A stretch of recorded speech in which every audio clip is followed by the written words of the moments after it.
kinakausap ko yung mga medreps na iba, making friends with them. And some yung mga patient na nag-iintay also. Kinakausap ko din regarding, ano yung, okay ba si doctor? Kumusta? How do you feel? Research, ha?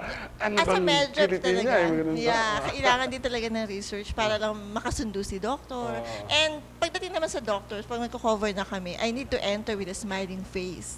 Kasi importante, kasi we all know that doctors kasi pagod na talaga for the whole day.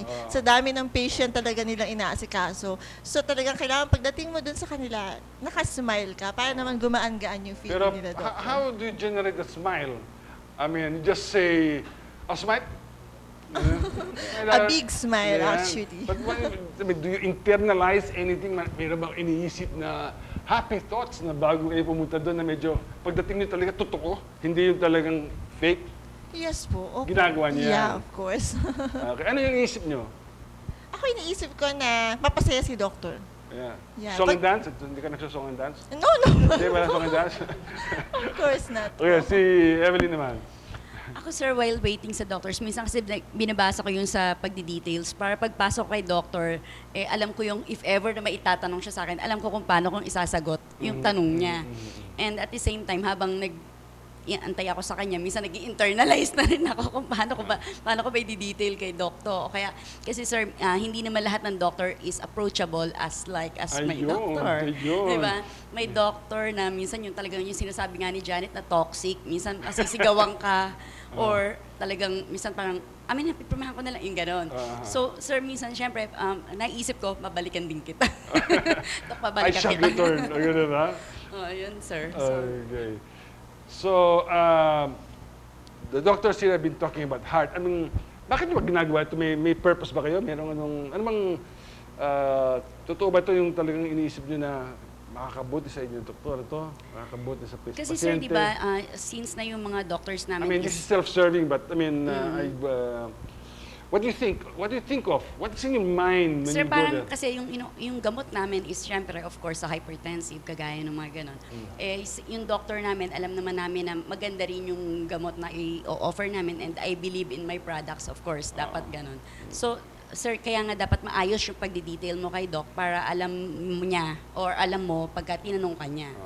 Okay. Let's go to Raymond. Yes. Okay. You are a supervisor of these two ladies here. Yes, Okay. So, what do you do to put heart in the job? Okay. May purpose ba? What's the purpose? Yes, mayroong purpose. What's your purpose? Madaming purpose actually. Lalo na sa trabaho. Kailangan isipin nila, ma-feel mo yung trabaho mo. Pa-feel mo sa kanila na kailangan may improvement. Every time nagko-cover ka sa doctor, alamin mo yung improvement. So once na alam nila kung ano yung improve nila for the next time visit, mas maganda yung aura nila pagdating nila sa doctor. Okay, I would just be devil's advocate, okay? This is business. You know? I go there to sell my products, okay? I will tell you everything about the product, how good it is, etc. Feel ko lang, I just feel that sometimes we forget the real reason why we should be doing it. In other words, if we're selling, I just want to go from your perspective. From your perspective, I'm caring for the patient, diba? And oftentimes I've heard many forget that they're there really for that. Sure, I want to sell my product, but it's also because of the, not just like you were saying, Dr. James. Oras na, kailangan ko mapirma ito. What do you think about that? Can you see it? Can you feel it in what the sales reps do? Is that important to you? I think I learned something tonight. Okay, just like they said. Okay, a while ago, those waiting for us, we call them patients because they have to wait with patience, right? So now we have to call them probably persecuted or or perseverant. A little bit more than patience. Okay, you have to endure. I know you've met some doctors that are probably because of the heavy works. Okay, so sometimes really we got carried away. Okay, with the dizziness. Okay, so probably sometimes you got hurt or whatever, right? But it is just let's say it's a tampo, no? Between lovers. Okay, there are frictions on a while. Okay, but after that, next time the doctors, the other way around, he probably would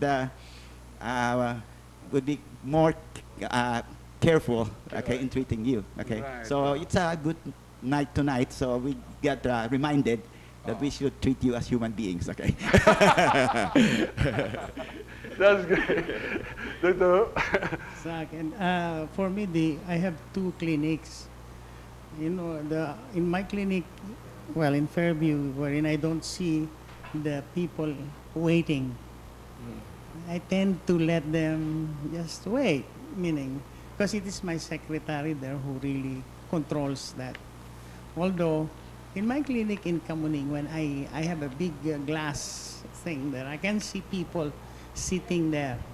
So when I see med reps, would you believe I let them come in first ahead of the patients, and then I sign them.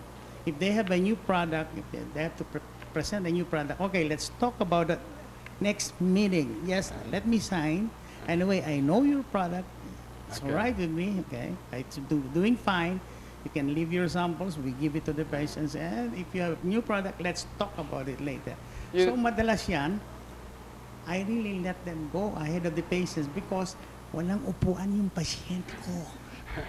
But I think, you know, to sum this short talk of ours, I wish it were longer. I think we're talking about human beings, you know, with feelings. And they can read you, they can feel you. And we all want sincerity, okay? We all look for that. Patients look for that. You know, even a med rep selling, looking for goodness, okay? But how do you, but you have to do the giving sometimes, diba? And I think what I learned today is there must be internalization. I think doctors really, you have that internalization because that's your creed. But you know, maybe sales reps, since they are new into this, they need to put that creed into them and saying, hey, we're talking about human beings caring for others.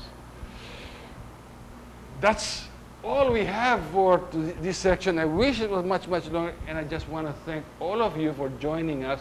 And I'm sure somehow, somewhere, you guys up there have picked up something from our guests who really came out here, spent time to share with us. Thank you very, very much, and I hope you can join us later on. We have a happy dance at the end of the show, so if you can join us, great. Thank you very much. Stay with us.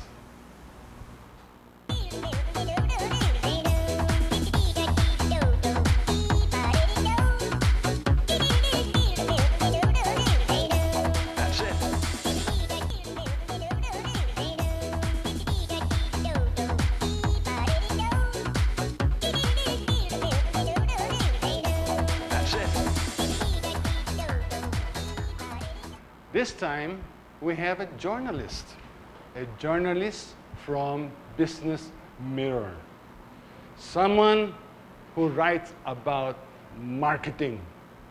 So I said, marketing, boy, this should be an interesting subject. How can we integrate the promotions of goodness using marketing techniques? So what I did is I called her up, or I sent her a letter. She responded, and after talking to her, I said, whoops, I think we have the right person. Ladies and gentlemen, please welcome Joyette Perez. Okay. Hi, how are you? Hi, Joyette. Thank you very, very much for joining us. It's my pleasure. Am I not supposed to interview you, or Yeah. you're supposed to answer my questions? Because you're a journalist. Okay. Paano ba ito, boss? No. I will interview this. All right, shoot. Are you used to this? No? You're not used to this? No, I'm not really used to it, but I was being interviewed on print, but not on TV. Ah, really? Okay. Anyway, I will do what you do. All Okay. right? I'll give you the chance. All right.